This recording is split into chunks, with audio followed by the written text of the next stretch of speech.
Bismillahirrahmanirrahim. Assalamualaikum warahmatullahi wabarakatuh. Perkenalkan, nama saya Hasriani dengan NIM 2001030044, Program Studi Bimbingan dan Konseling Islam 4B. Di sini saya akan menjelaskan perkembangan media massa dari masa ke masa, yaitu tentang televisi dan apa dampaknya di masyarakat. Selama puluhan tahun, televisi sebagai media massa merupakan media yang paling digemari sebagai media hiburan dan informasi. Karena sifatnya yang audiovisual, televisi dapat menghadirkan acara musik, film, sinetron, variety show, reality show, serta secara lainnya dengan melibatkan para selebritis idola khalayak. Begitupun acara olahraga, orang dapat menonton aneka pertandingan olahraga tanpa harus berangkat ke stadion atau lokasi pertandingan.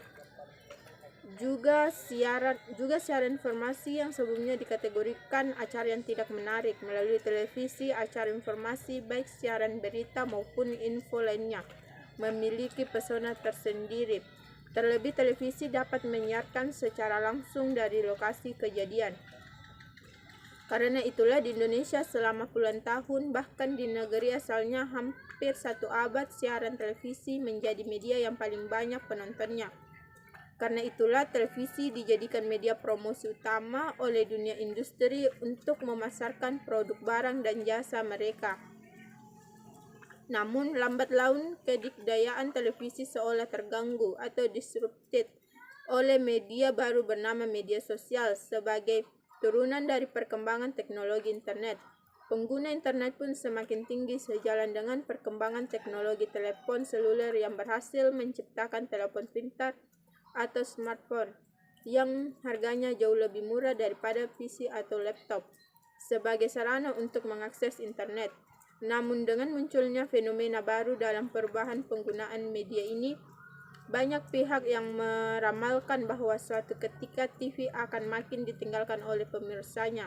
Meski demikian, banyak pula para ahli yang merasa optimis bahwa media televisi tidak akan sepenuhnya mati karena berbagai kelebihannya. Semenjak telepon pintar atau smartphone yang berbasis internet membanjiri pasaran dan digemari oleh banyak orang, media sosial pun menjadi kebutuhan banyak orang. Bahkan informasi yang berasal dari media online kebanyakan dibuka melalui link di media sosial ini. Media massa arus utama pun mulai terganggu atau disrupted oleh media baru ini. Fungsi media massa mulai digoyahkan oleh media sosial yang segalanya dapat diakses melalui smartphone ini. Fungsi informasi dan hiburan dari media massa mulai direbut oleh media sosial ini. Inilah salah satu penyebab terganggunya lembaga media massa arus utama ini. Kendati dikategorikan sebagai negara berkembang dengan penguasaan ilmu dan teknologi yang dinilai masih cukup rendah, ternyata Indonesia menjadi negara pengguna internet nomor 4 terbesar di dunia. Data tahun 2017 menyebutkan bahwa lebih dari 50% penduduk Indonesia telah melek internet. Pengguna internet di Indonesia ini menurut kantor Menteri Komunikasi dan Informatika mencapai 147 juta jiwa.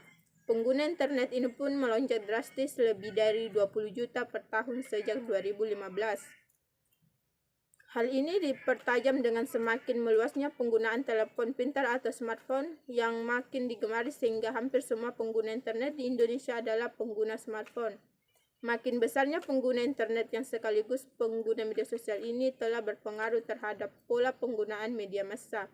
Media yang paling terdahulu merasakan dampak makin berkembangnya internet ini adalah media cetak.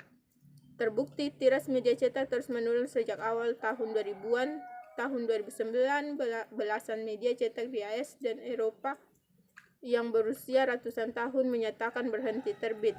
Media massa elektronik seperti TV yang diakses secara gratis, ternyata jumlah penontonnya juga makin menurun.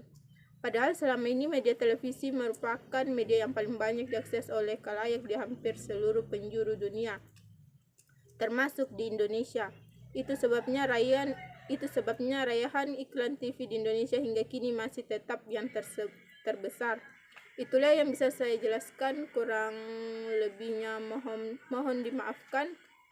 Wabillahi taufiq wal hidayah.